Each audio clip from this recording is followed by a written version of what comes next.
نحمده ونستعينه ونستغفره ونتوكل عليه ونعوذ بالله من شرور أنفسنا ومن سيئات أعمالنا من يهد الله فلا مضل له ومن يضلل فلا هادي له وأشهد أن لا إله إلا الله وحده لا شريك له وأشهد أن سيدنا وحبيبنا محمدا عبد الله ورسوله الذي أرسله بالحق بشيرا ونذيرا وداعيا إلى الله وسراجا منيرا. قال الله تعالى في القرآن الكريم والفرقان الحميد: أعوذ بالله من الشيطان الرجيم. أولئك يجزون الغرفة بما صبروا ويلقون فيها تحية وسلاما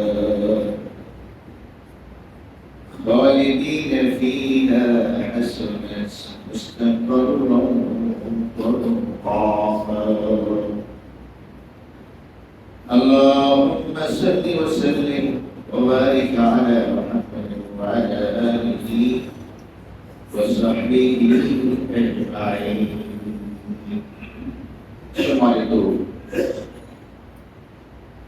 দিনদার মুসলিম ভাইরা, মহান রবের হাজার কোটি শুকর যে তিনি আমাদেরকে আজকের এই সালাতুল জুমায় শামিল হওয়ার সুযোগ করে দিয়েছেন। কালিমাতুশ শুকর আদায় করে পড়ছি আলহামদুলিল্লাহ। বিগত জুমার আগের জুমায় আমরা শহর নিয়ে কথা বলেছিলাম এবং বলেছিলাম এই সংক্রান্ত বিষয়ে পরবর্তীতে আরো কিছু কথা বলা হবে ইনশাআল্লাহ। আজকে আমি শহর নিয়ে আরো কিছু কথা আপনাদের সামনে সংক্ষেপে বলার চেষ্টা করব। আল্লাহ সুবহানাহু ওয়া তাআলা আমাদেরকে সাহায্য করুন, সবাই বলেন আমিন। সম্মানিত প্রিয় উপস্থিতি, বর্তমান পৃথিবীর অবস্থা আপনারা যারা সচেতন রয়েছেন তারা জানেন যে যতই সময় গড়াচ্ছে পৃথিবীর তাপমাত্রার বৃদ্ধি আমরা লক্ষ্য করতেছি। তাপমাত্রা কখন বাড়ে? যখন পাপের মাত্রা বেড়ে যায়। কিসের মাত্রা? তাপমাত্রার সাথে পাপ মাত্রার একটা সম্পর্ক আছে। এই পাপ যেমন ব্যক্তিগত জীবনের সাথে জড়িত, পারিবারিক জীবন, সামাজিক জীবন, রাষ্ট্রীয় জীবন, অর্থনৈতিক জীবন, সামগ্রিকভাবে পাপের পরিণতি হলো তাপমাত্রার বৃদ্ধি। মানব ইতিহাসের সবচেয়ে নিকৃষ্ট সম্প্রদায় হলো ইহুদি সম্প্রদায়। বর্তমানে যারা আছে এই জালিম ইহুদি সম্প্রদায়, তাদের ব্যাপারে গতকালকে আমেরিকাতে একটা ঘটনাঘটি হয়েছে, একটা আইন পাস হতে যাচ্ছে যে তাদের ব্যাপারে, তাদের রাষ্ট্রের ব্যাপারে, তাদের ধর্মের ব্যাপারে কোনো কথা বলা যাবে না। এটাই নাই, এবং এটাই তাদেরকে মানতে হবে।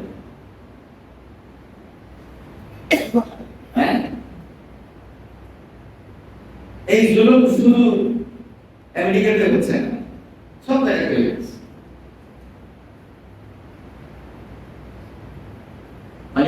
কি মানতে হবে? অন্যায়কে মানতে হবে। বাংলাদেশের সাবেক একজন এমপি, ওই যে মাথার যে চুল টুল নেই, যে কি নাম যেন,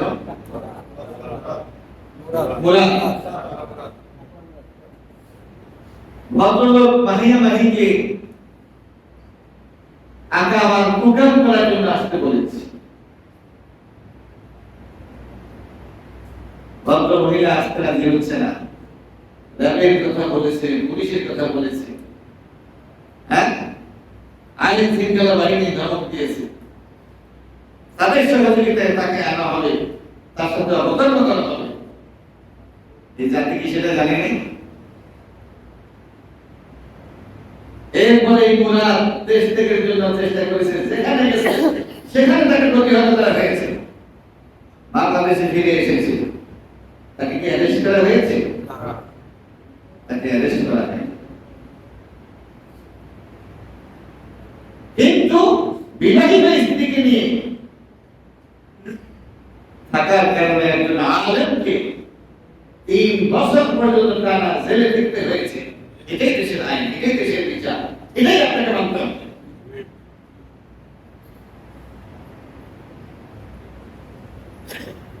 শুভবুদ্ধির উদয় যদি এখন না হয়, হবে, সময় মতো হবে, সময় মতো হবে, যখন আর কিছুই করতে পারবেন না, সবকিছু যখন হাত ছাড়া হয়ে যাবে, তখন প্রতিষ্ঠিত বালক একটা মুসলিম কান্ট্রিতে একজন এমপি মধ্যে থাকা অবস্থা প্রতিষ্ঠিত বালক এসে ঘুরে বেড়াচ্ছে যেন দেশটা রামরাজ্য হয়ে গেছে।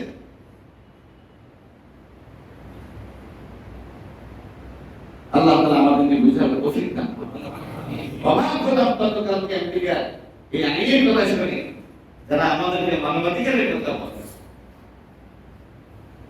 যারা আমাদেরকে গণতন্ত্রের কথা বলে, যারা আমাদেরকে গর্ব সহিষ্ণুতার কথা বলে, যারা আমাদেরকে অসাম্প্রদায়িকতার স্লোগান শেখায়, তারাই দেশের মধ্যে আইন করে পৃথিবীর সবচেয়ে বড় জালিম ইসরায়েল রাষ্ট্রের বিরুদ্ধে কোনো কথা বলা যাবে না, তাদের অন্যায় অবকর্মের বিরুদ্ধে কোনো আওয়াজ তোলা যাবে না।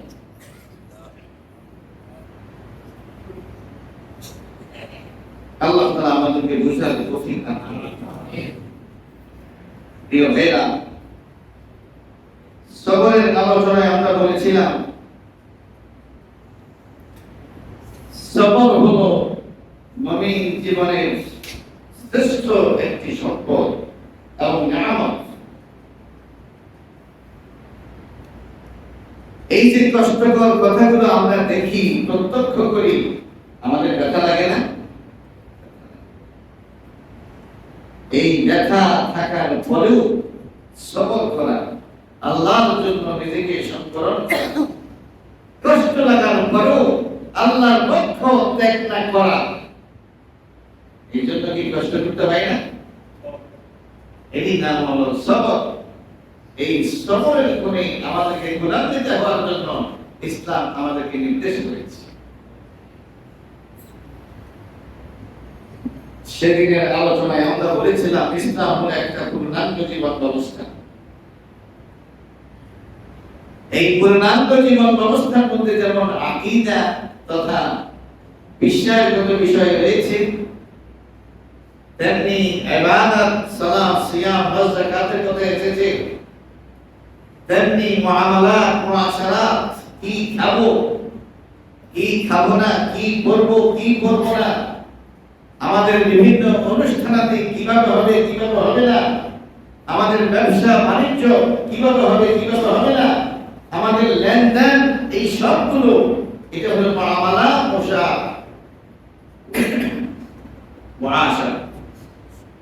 এটাও ইসলামের মধ্যে আছে। আর আরেকটা হলো ইসলামের সবচেয়ে সৌন্দর্যের দিক, সেটা হলো সবর। সেটা কি? সবর। সেটা হলো আখলাকে ইসলাম, ইসলামের খুলুক। এটাকে বলা হয় আল আখলাক আল মাহমুদা, প্রশংসনীয় চরিত্র,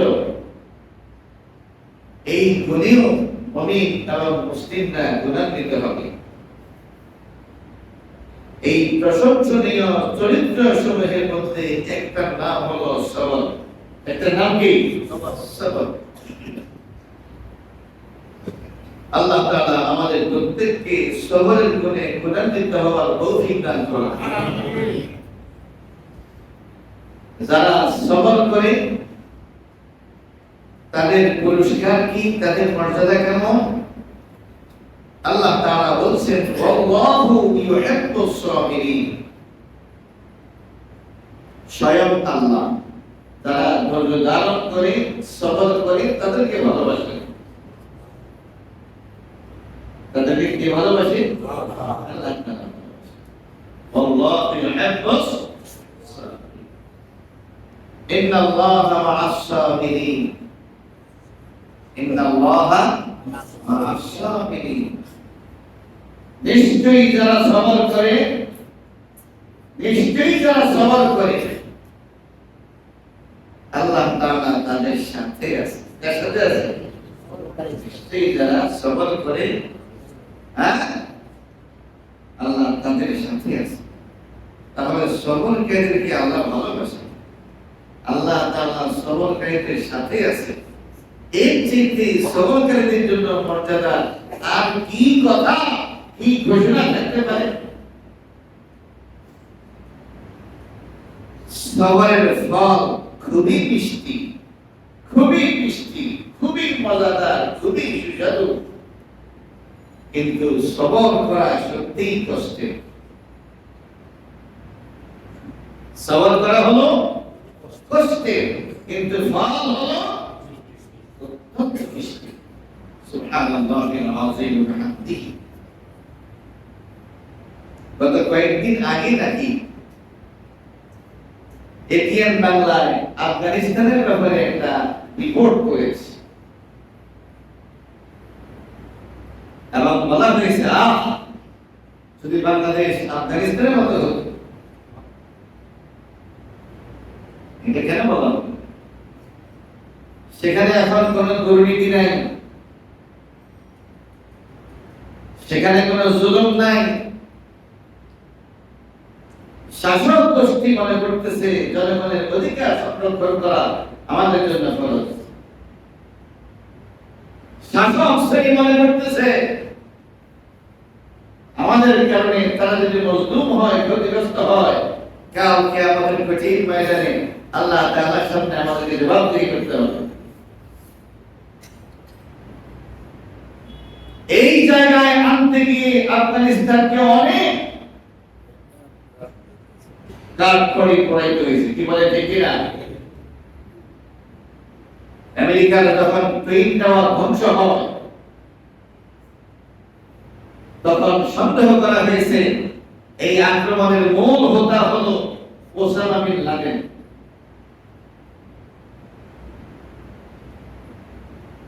তৎকালীন আমেরিকার প্রেসিডেন্ট বলেছে তাকে আমাদের হাতে তুলে দাও,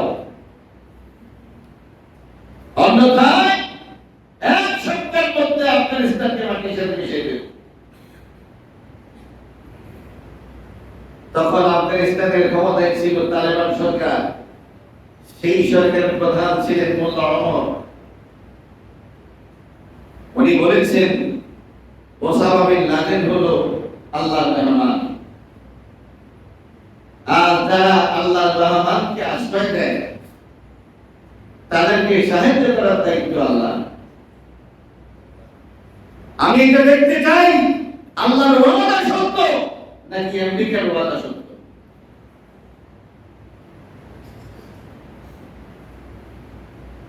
পৃথিবী পরাশক্তির সাথে টানা 20 বছর যুদ্ধ করেছে, ল্যান্ড কোটাইয়া আফগানিস্তান ছেড়ে ছাড়তে বাধ্য হয়েছে আমেরিকা।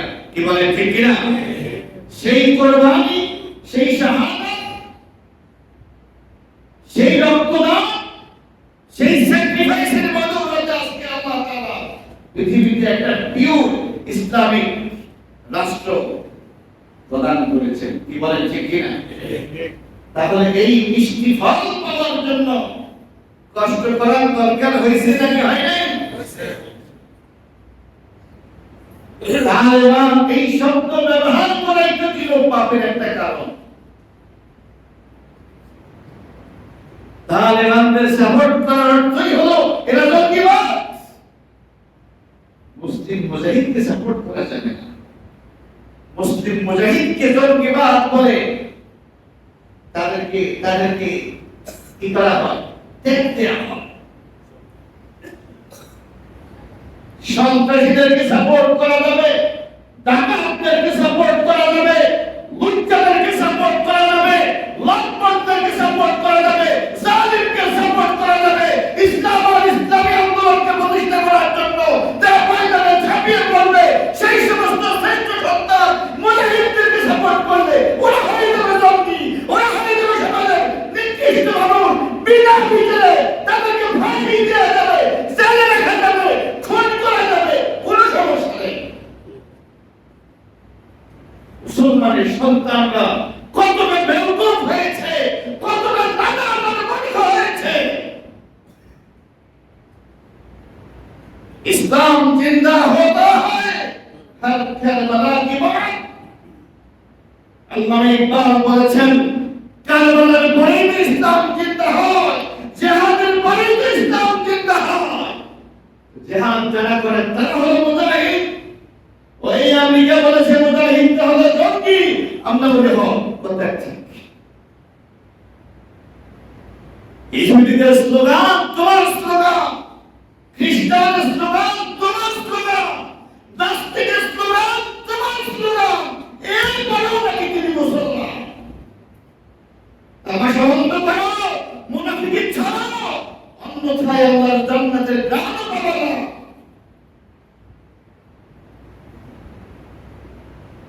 আল্লাহ তাআলা আমাদেরকে বুঝার তৌফিক দান করুন। নিজের ব্যক্তির সৌন্দর্য বৃদ্ধির জন্য শহরের কোনো বিকল্প নাই। পারিবারিক সৌন্দর্য বৃদ্ধির জন্য শহরের বিকল্প নাই। সমাজে ইসলাম আনতে গেলে শহরের বিকল্প নাই। রাষ্ট্রে ইসলাম আনতে গেলে শহরের বিকল্প নাই।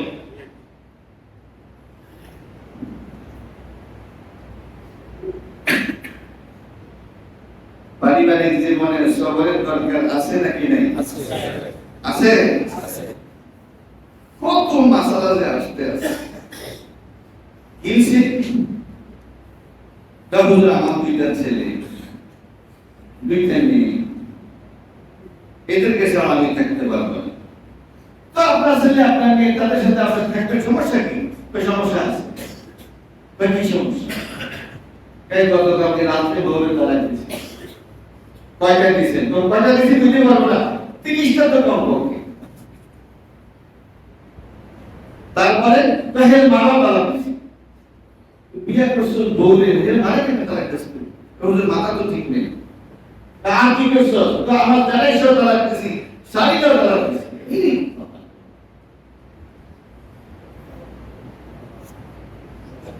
এরকম আছে নাকি নেই? আছে। এরকম মাথা গরম করে সংসার করেন না?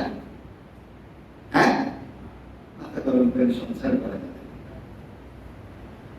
তাহলে এখানে ধৈর্যের দরকার আছে নাকি নেই? সবরের দরকার আছে নাকি নেই? আছে। এখন বউ রশি হলো 3টা, তুই 3টা কাটছস। এখন এই বউর সাথে তো সম্পর্ক সারা জীবনের জন্য আলাপ করে দিছস। এখন কাটাকাটি করে দেওয়া হবে কি? এই রশিটার দায়িত্ব আল্লাহ তাআলা তোর কাছে দিয়েছে। এই রশিটা তুই সংরক্ষণ করবি। তোর রশি তুই কাটি ফেলাইছস, এখন হুজুর কি করবে? হুজুর কিছু করার আছে? 3টা জিনিস শক্ত করে বললেও শক্ত হয়, ফাইজলামি করে বললেও শক্ত হয়।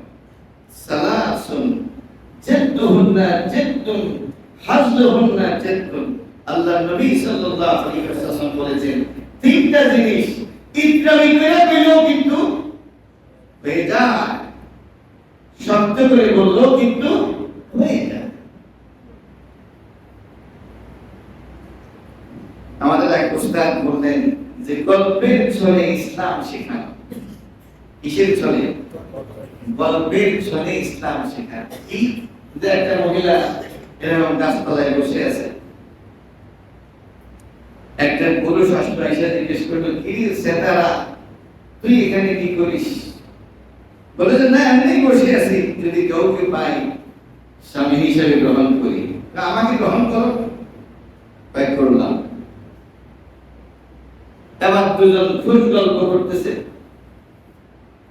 আরেকজন আসলে এসে বললো যে কি রে সাদারা কি করিস এখানে? না, এমনিতেই বসে আছি, বন্ধুর সাথে কথা বলতেছি, আর যদি কাউকে পাই স্বামী হিসেবে গ্রহণ করি। তাহলে আমারে করো। তো হ্যাঁ, করলাম। কয়জন মিলে করছে দেখেন। এরপরে থার্ড আরেকজন আসলো, আইসা জিজ্ঞেস করলো, কি রে সাদারা কি করিস গাছতলায় বসে বসে, পুকুর পাড়ে বসে কি করিস? বলো যে না, এমনিতেই বসে আছি, বন্ধুদের সাথে কথা বলতেছি, আর কাউকে যদি পাই উপযুক্ত স্বামী হিসেবে পছন্দ হয় তাকে বিয়ে করবো। তো আমারে করো। হ্যাঁ, তোমার বিয়ে করবো। এই গল্পের পরে শেষে লেখা হয়েছে সে তো তিনজনকেই বিয়ে করলো। বিয়ে আসলে কার সাথে হলো? প্রথমটার সাথে বিয়ে হয়নি, কারণ কোন সাক্ষী নেই। সাক্ষী ছাড়া যেটা, এটা হলো ব্যভিচার। এটা কি? এই জন্য ইসলাম সাক্ষীকে খরচ করেছে। বিয়ের জন্য প্রস্তাব এটা আছে, বিয়ের জন্য কবুল এটাও আছে, কিন্তু কি নাই? দ্বিতীয় জনের সাথে বিয়ে হয় নাই, কারণ সাক্ষী আছে একজন। সাক্ষী কয়জন? একজনের সাক্ষীতে বিয়ে হয় না। একজনের সাক্ষীতে যদি বিয়ে হয়, এটাও ব্যভিচার। তাহলে এরা দুইজন উপস্থিত। এই মুহূর্তে তৃতীয় জন আসলো, আর দুষ্টামি ছলে বললো, আমাকে তুমি স্বামী হিসাবে গ্রহণ করো। সে বললো করলাম। এই যে ডং কইরা কথাটা কইলো, দুষ্টামি কইরা কথা কইলো, গল্পের ছলে কথা বললো, বিয়ে হয়ে গেছে। এমন এরা দুজন স্বামী এবং স্ত্রী। কথা কি বুঝে আসছে? কারণ এই যা প্রস্তাব আছে, কবুল আছে এবং সাক্ষীও আছে। এই জন্য আল্লাহ নবী সাল্লাল্লাহু আলাইহি ওয়াসাল্লাম বলেছেন তিনটা জিনিস। দুষ্টামি করে বললো, এটা কিন্তু দুষ্টামি না, এটা বাস্তব। আরেকটা হলো তালাক। আরেকটা কি? তালাক। হাসির ছলে, দুষ্টামির ছলে, সেই ছলে আপনি স্ত্রীকে তালাক করবেন, এটা কিন্তু তালাক হয়ে যাবে। যে হুজুর আমার তো ইচ্ছা ছিল না, ও আমার তো খেয়াল ছিল না, আমি ডং করতে করতে একটা পর্যায়ে বলে ফেলাইছি, এখন তোমাকে ডগের খেসারত দিতে হবে। ইসলামের নবী মুহাম্মদুর রাসূলুল্লাহ সাল্লাল্লাহু আলাইহি ওয়াসাল্লাম বলেছেন, তালাবুল ইলমি ফরিদাতুন আলা কুল্লি মুসলিম। প্রত্যেকটি মুসলিমের উপর জ্ঞান অর্জন করা ফরজ। কি অর্জন করা ফরজ? তাহলে যে ব্যক্তি বিয়ে করবে, বিয়ে সম্পর্কে জানা তার জন্য ফরজ। যে ব্যক্তি তালাক দেবে, তালাক সম্পর্কে জানা তার জন্য। যে ব্যক্তি ওযু করে, তাকে জানতে হবে কি কি কাজ করলে, কি কি কাজ করলে, কি কি কাজ করলে ওযু ভেঙে যায়, জানতে হবে না?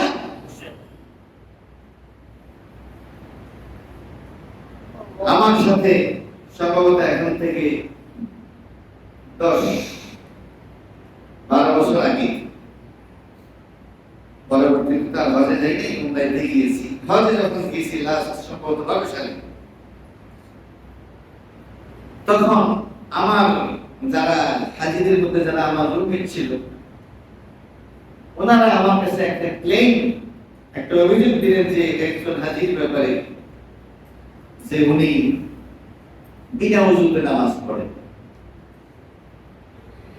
আমি কথাটা বিশ্বাস করিনি এই জন্য যে লাখ লাখ টাকা খরচ করে এখানে আসবে, এটা তো তামাশা করার কোনো ব্যাপার না। আমার ধারণা হলো পুরাদের কাম হলো আরেক পুরার বিরুদ্ধে লাগা। এই আলতা হজে গেলেও কিন্তু থাকে, একজন আলোচনকে দেখতে পারে না। আমি বিষয়টা বিশ্বাস করি নাই, এটা বুড়াদের কথা বিশ্বাস করে না, হয়তো আওয়াজ হয়েছে বলতেছে এটা বাদ দিয়া হয়েছে, এরকম আমার ধারণা হলে বলতে পারে।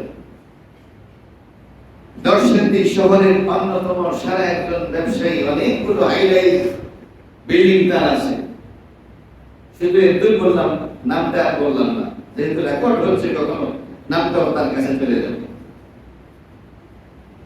আমি একদিন দেখলাম যে সম্ভবত আসলে নামাজের জন্য আমরা যাবো প্রস্তুত, ওই অভিযুক্ত ব্যক্তি যার ব্যাপারে অভিযোগ করা হয়েছে তিনি দেখলাম যে টয়লেট থেকে বের হলেন একেবারে শুটেড বুটেড হয়ে।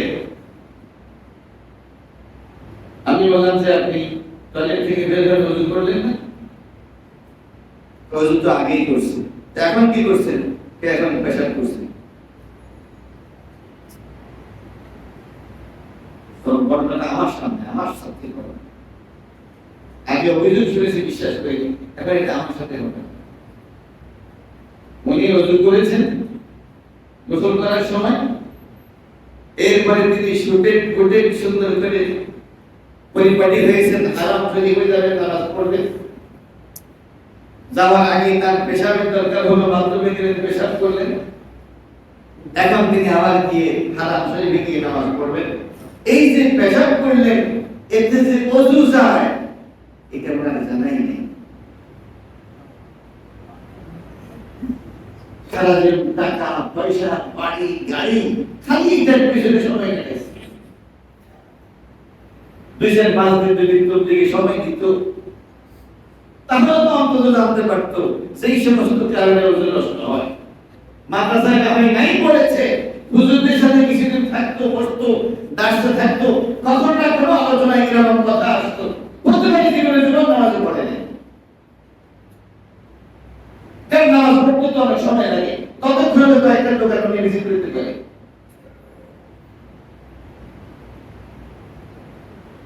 এই জন্য ইসলামের বক্তব্য হলো তিনি যেই কাজ করবেন ওই কাজের ব্যাপারে জ্ঞান অর্জন করা তার জন্য।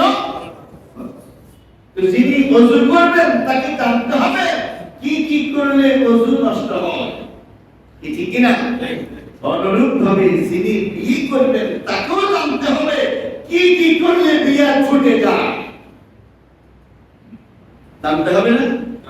হ্যাঁ, এখন তো আমাদের সমাজের এরকম কিছু সেলিব্রিটি আছে, এরা হলো আমাদের মডেল,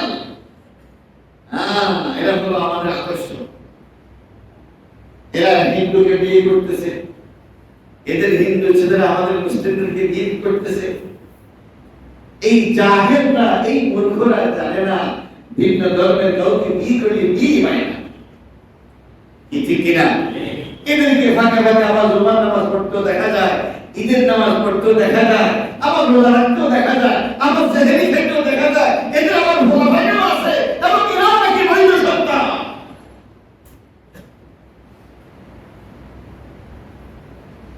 আল্লাহ আমাদেরকে বুঝার তৌফিক দান করুন। আমাদের জাহালত, আমাদের মূর্খতা, ইসলাম সম্পর্কে না জানা আজকে আমাদেরকে কোথায় নিয়ে গিয়েছে।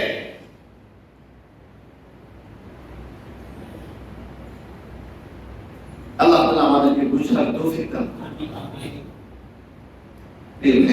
বলছিলাম জীবনের যে কোনো অঙ্গনে ইসলামের সৌন্দর্য যদি নিজের জীবনে ফুটে তুলতে হয় কি গুণ অর্জন করতে হবে? হ্যাঁ, সবরের গুণ অর্জন করতে হবে। সবর ছাড়া ব্যক্তি জীবন যেমন সুন্দর এবং শান্তিময় হয় না, সবর ছাড়া পারিবারিক জীবন সুখময় শান্তিময় হয় না, হতে পারে না। আল্লাহ তাআলা আমাদেরকে বুঝার তৌফিক দান করুন। প্রিয় ভাইরা আমার, নবী মুহাম্মদ রাসূলুল্লাহ সাল্লাল্লাহু আলাইহি ওয়াসাল্লাম বলেছেন, আজাবান লিআমরিল মুমিন, ঈমানদার ব্যক্তির জীবন অবাক করা, আশ্চর্যজনক। এরকম যে ইন্না আমরাহু কুল্লাহু খায়র, তার পুরো জীবনটাই হলো কল্যাণ দ্বারা পরিপূর্ণ। মনে মুমিন জীবনে পুরোটাই কি খায়ের আর খায়ের, কল্যাণ আর কল্যাণ, বরকত আর বরকত। সুবহানাল্লাহ। ওয়ালাইসা যালিকা লিআহাদিন ইল্লা লিল মুমিন। এই সুসংবাদ কেবলমাত্র মুমিনের জন্য। কার জন্য? মুমিনের জন্য, মুসলিমের জন্য। কোন অমুসলিমের জন্য, ইসলাম অস্বীকারী কোন ব্যক্তির জন্য এটা কিন্তু প্রযোজ্য না। তার মানে হলো ইসলামের গণ্ডির মধ্যে না থেকে কেউ যদি সবর করে, ধৈর্যের চরম পরম পরাকাষ্ঠা প্রদর্শন করে, এটা কিন্তু তার জন্য কল্যাণের কোনো কারণ না। আল্লাহ নবী সাল্লাল্লাহু আলাইহি ওয়াসাল্লাম বলেন এই সুসংবাদ কেবলমাত্র মুমিনের জন্য। কার জন্য? মুমিনের জন্য। কি রকম? নবী সাল্লাল্লাহু আলাইহি ওয়াসাল্লাম বলেন ইজা আসাবাতহু সাররা শাকারা ফাকানা খাইরাল্লাহ। মুমিন জীবনে যখন নিয়ামত আসে, খুশির সংবাদ আসে, আনন্দের বিষয় আসে, তখন সে আল্লাহ তাআলা শুকরিয়া আদায় করে। কি আদায় করে? শুকরিয়া আদায় করে। ফাকানা খাইরাল্লাহ, এটা তার জন্য উত্তম, এটা তার জন্য উত্তম। এরপরে নবী সাল্লাল্লাহু আলাইহি ওয়াসাল্লাম বলেছেন এই আসাবাতহু দাররা, তার জীবনে যদি কষ্ট আসে, মুসিবত আসে, সংকীর্ণতা আসে, বিপদ মুসিবত আসে, কষ্টের বিষয় যদি তার জীবনে আসে, সবর কি করে? সবর করে। ফাকানা খাইরাল্লাহ, এটাও তার জন্য উত্তম। সুবহানাল্লাহ। তার মানে মুমিন সুখে থাকুক আর দুঃখে থাকুক, কষ্টে থাকুক আর আনন্দের মধ্যে থাকুক, সে আল্লাহর নিয়ামতের মধ্যেই ডুবে আছে। সুবহানাল্লাহ। কারণ মুমিন হয় শুকরগুজার হবে, অন্যথায় সবরকারী হবে। অন্যথায় কি হবে? মুমিন হয় কষ্টের মধ্যে আছে, এটা তার জন্য কল্যাণ, কারণ কষ্টে সে সবর করতেছে। অথবা মুমিন সুখের মধ্যে আছে, আনন্দের মধ্যে আছে, সে আল্লাহ তাআলার শুকরিয়া আদায় করতেছে, এটাও তার জন্য কল্যাণ। সুবহানাল্লাহ। এই জন্য যে ব্যক্তি ইমানদার হবে তার কোনো লস নাই, তার কোনো কি নাই? লস নাই। যেই অবস্থাতে সে থাকুক তার কোনো লস নাই। সুবহানাল্লাহিল আযীম ওয়া বিহামদিহি। আল্লাহ তাআলা সবরের মতো শ্রেষ্ঠ করে আমাদের সবাইকে গুণান্বিত হওয়ার তৌফিক নসিব করো। সবাই বলেন আমিন। নবী মুহাম্মদ রাসূলুল্লাহ সাল্লাল্লাহু আলাইহি ওয়াসাল্লাম বলেন মা মিন আবদিন তুসিবুহু মুসিবা। কোন মুমিন ব্যক্তির জীবনে যদি কোন মুসিবত আসে, ফায়াকুল, মুসিবত আসার পরে সে বলে ইন্না লিল্লাহি ওয়া ইন্না ইলাইহি রাজিউন। আল্লাহুম্মা আজুরনি ফি মুসিবাতি ওয়া আখলিফ লি খাইরান মিনহা। ইন্না লিল্লাহি পড়বে, এরপরে এই দোয়াটা পড়বে। ইন্না লিল্লাহি পড়বে, এই দোয়াটা পড়বে। এর অর্থ হলো আল্লাহ তুমি আমাকে আমার এই মুসিবতের পুরস্কার দান করো, এবং আমি যা হারিয়েছি এর থেকে উত্তম বিনিময় তুমি আমাকে দান করো। নবী মুহাম্মদ সাল্লাল্লাহু আলাইহি ওয়াসাল্লাম বলেছেন সে তার মুসিবতের দ্বারা যা কিছু হারিয়েছে এর থেকে উত্তমটা আল্লাহ তাআলা তাকে দান করবেন। কি কথা! ধরুন এই যে বাজারে অনেক ভাইয়ের ব্যবসা ছিল না?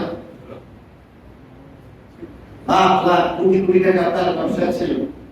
হঠাৎ করে তার কানে আসলো বাজার আগুন লেগেছে। তিনি দৌড়ে গেলেন, আধা মাইল দূর পর্যন্ত তিনি অপেক্ষায় আছেন, আর ভেতরে যাওয়া যাচ্ছে না, আগুনের লেলিহান শিখা। এরপরে তিনি তাকানোর চেষ্টা করলেন ব্রিজের উপরে, আমার দোকান এরিয়ায় আগুন কিনা। উনি খুব খেয়াল করে বলে দেখলেন যে এখন তার দোকান যেখানে, সেই এরিয়াতে আগুন ধাউ ধাউ করে জ্বলছে। তার মানে মুহূর্তের মধ্যে তার লাখ লাখ কোটি কোটি টাকা চলে গেছে। কি এরকম ঘটনা ঘটে নাকি ঘটে না? ঘটে নাকি ঘটে না? অনেক। মোটেও অসম্ভব নয়।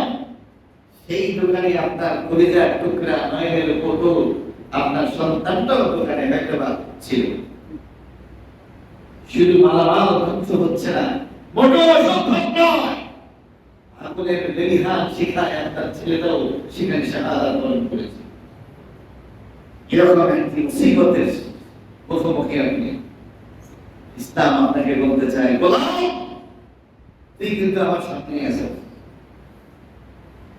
তুই আমার সামনে আছিস, তুই এটা বলে যাস না আমি আমার গোলামকে যত বড় মুসিবত দিই তার জন্য তত বড় পুরস্কার আশা করে। মুসিবত যদি ছোট হয় পুরস্কার হয় ছোট, মুসিবত যদি মিডিয়াম হয় পুরস্কার হয় মিডিয়াম, মুসিবত যদি হয় বড় পুরস্কার হয় বড়। সুবহানাল্লাহ। এই কথা শেষ না, ইন্নাল্লাহা মা'আস সাবিরিন, আমি আল্লাহ কিন্তু আছি। আমি আল্লাহ তোর দোকানের মধ্যে আগুন লাগিয়ে দিয়েছি, আমি আল্লাহ তোর কলিজার টুকরা সন্তানকে দিয়ে দিয়েছি। এই কথা শেষ না, তুই সবর কর, তোর জন্য উত্তম পুরস্কার আছে। সুবহানাল্লাহ। আল্লাহ নবী সাল্লাল্লাহু আলাইহি ওয়াসাল্লাম বলতেছেন, আল্লাহুম্মা আজুরনি ফি মুসিবাতি ওয়া আখলিফ লি খায়রাম মিনহা। কেউ যদি মুসিবতে পড়ে ইন্না লিল্লাহি পড়ার পরে এটা পড়ে, তাহলে সে যা হারিয়েছে তার থেকে উত্তমটা আল্লাহ তাআলা তাকে দান করবে। আবু সালামা নামে একজন সাহাবী, তিনি শাহাদাত বরণ করলেন। তার স্ত্রীর নাম হলো উম্মে সালামা। কি নাম? উম্মে সালামা। সুবহানাল্লাহি আযীম ওয়া বিহামদিহি। আবু সালামা যখন শাহাদাত বরণ করলো, উম্মে সালামা তখন চোখের মধ্যে সরষে ফুল দেখতে পেল। চতুর্দিকে অন্ধকার, একদিকে স্বামী মারা গেল, শুধু স্বামী না, জগৎ বিখ্যাত স্বামী। সুবহানাল্লাহি আযীম ওয়া বিহামদিহি। তার আমল, তার আখলাক, তার স্বভাব, তার চরিত্র, তার ইসলাম গ্রহণ, তার ইবাদত, তার বন্দেগী, সন্তানদেরকে লালন পালন, স্ত্রীকে মহব্বত করুন, এরকম স্বামী হয় না। আল্লাহ নবী সাল্লাল্লাহু আলাইহি ওয়াসাল্লাম উম্মে সালামা বললেন, উম্মে সালামা সবর করো, ইসবিরি, সবর করো। বলি ইন্না লিল্লাহি ওয়া ইন্না ইলাইহি রাজিউন। ইন্না লিল্লাহি বড়, আরো বড়, আল্লাহুম্মা আজরনি ফি মুসিবাতি ওয়া আখলিফ লি খায়রাম মিনহা। হে আল্লাহ, আমি যা হারিয়েছি তার থেকে উত্তম বিনিময় আপনি আমাকে দান করেন। উম্মে সালামা চিন্তা করলো, আমার স্বামী ও আবু সালামার বিকল্প মানুষ, এর থেকে উত্তম পুরস্কার কি হতে পারে? সুবহানাল্লাহি আযীম ওয়া বিহামদিহি। কিছুদিন পর দেখা গেল তাকে বিয়ের প্রস্তাব করলেন হযরত আবু বকর, তাকে বিয়ের প্রস্তাব করলেন হযরত ওমর, ওসমান, আলীর মতো জগৎ বিখ্যাত আল্লাহ তাআলার গোলাম সাহাবায়ে কেরাম আজমাইনদের মধ্যে যারা ছিল, তারা কারো বিয়েতে তিনি রাজি হননি। অবশেষে ইসলামের নবী মুহাম্মদ রাসূলুল্লাহ সাল্লাল্লাহু আলাইহি ওয়াসাল্লাম নিজেই তাকে বিয়ের প্রস্তাব করলেন এবং তিনি আল্লাহ রাসূল সাল্লাল্লাহু আলাইহি ওয়াসাল্লামের সাথে পবিত্র বিবাহ বন্ধনে আবদ্ধ হলেন। কিয়ামত পর্যন্ত তিনি লাখ লাখ কোটি কোটি মুমিন এবং মুসলমানদের মা হয়ে গেলেন। সুবহানাল্লাহ। সুতরাং ভাইরা, আমাদের জীবনে অনেক বড় ছোট বড় বিপদ মুসিবত আসে নাকি আসে না? আসে। কিন্তু সেই মুসিবতে সবর করতে হবে, মনে করতে হবে যে আল্লাহ সুবহানাহু ওয়া তাআলা আমার দিকে এখন তাকাইয়াছেন, এই মুসিবতের উপর আমি কি আচরণ করি। এই যে গাজা, এই যে হামাসের শীর্ষস্থানীয় নেতা ইসমাইল হানিয়া, দেখেছেন না? ঈদের দিন সম্ভবত তার তিনজন টকটকে যুবক সন্তান এবং তাদের সন্তান সন্ততি ইসরায়েলি গোলায় 3 সন্তান এট এ টাইম এবং সাথে আরো 4 জন নাতি নাতনি শাহাদাত বরণ করেছে। এই সংবাদ যখন ইসমাইল হানিয়ার কাছে গিয়েছে, সেই প্রত্যক্ষ ভিডিও কারা কারা দেখেছেন আমি জানি না, তিনি সেটা দেখেছেন। আমরা তার চোখ থেকে পানি পড়তে দেখিনি, তাকে বেহুশ বেকারার করে দেখিনি। তিনি আল্লাহর কাছে দোয়া করেছেন, তিনি অন্যদেরকে সবর করতে বলেছেন যাতে আল্লাহ ব্যাপারটাকে সহজ করে দেয়। মানা তার জন্য সহজ হয় এবং বলেছেন আমার সন্তান ফিলিস্তিন শহীদ সন্তানের চেয়ে শ্রেষ্ঠ নয়। সে তাদেরই একজন, তাদের মধ্য থেকে একজন, তাদের মর্যাদা যেরকম আমার সন্তানের মর্যাদা ঠিক সেরকম। অন্যান্য ফ্যামিলি যদি তাদের বাবা, তাদের মা, তাদের বোন, তাদের স্ত্রী, তাদের সন্তান হারাইতে বলে, তাহলে আমাদের সন্তান সেখানে গিয়ে সেটা আলাদা কিছু না।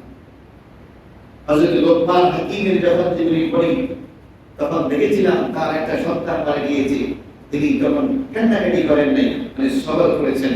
ইসমাইল হানিয়ার এই দৃশ্য থেকে আমার সেই কথা মনে পড়ে গেল। সুবহানাল্লাহ। তার স্ত্রী সেই মুহূর্তে হাসপাতালে ছিল, এই সংবাদ তার কাছে যায়নি। ইসমাইল হানিয়া তার স্ত্রীর সাথে দেখা করতে গেলেন এবং তার স্ত্রীকে সংবাদ দিলেন, আমাদের তিনটা ছেলে আল্লাহ তাআলা মুহূর্তের মধ্যে শহীদ করে দিয়েছে। স্ত্রী সংবাদ শোনার পরে উঠে গিয়ে হুজুর করে 2 রাকাত নামাজ আদায় করে আল্লাহ তাআলা শুকরিয়া আদায় করলেন, হে আল্লাহ তুমি আমাকে তিনটা শহীদের মায়ের মর্যাদা দান করেছো, আমার সন্তানদের এই কুরবানি তুমি কবুল করো। যে কোনো ময়দানে সৌন্দর্য বিকাশের জন্য সবরের কোনো বিকল্প, এই সবরের কত মহান করে গুণান্বিত হওয়ার জন্য আল্লাহ তাআলা আমাদের আদেশ করেছেন। আসুন সবাই যেহেতু শেষ, আল্লাহ তাআলা সুযোগ দিলে আমাদের বিষয়ে কথা বলবো। আল্লাহ তাআলা আমাদের প্রত্যেককে এই সবরের মতো মহান করে গুণান্বিত হয়ে জীবন অতিবাহিত করার তৌফিক নসিব করুন। আমিন।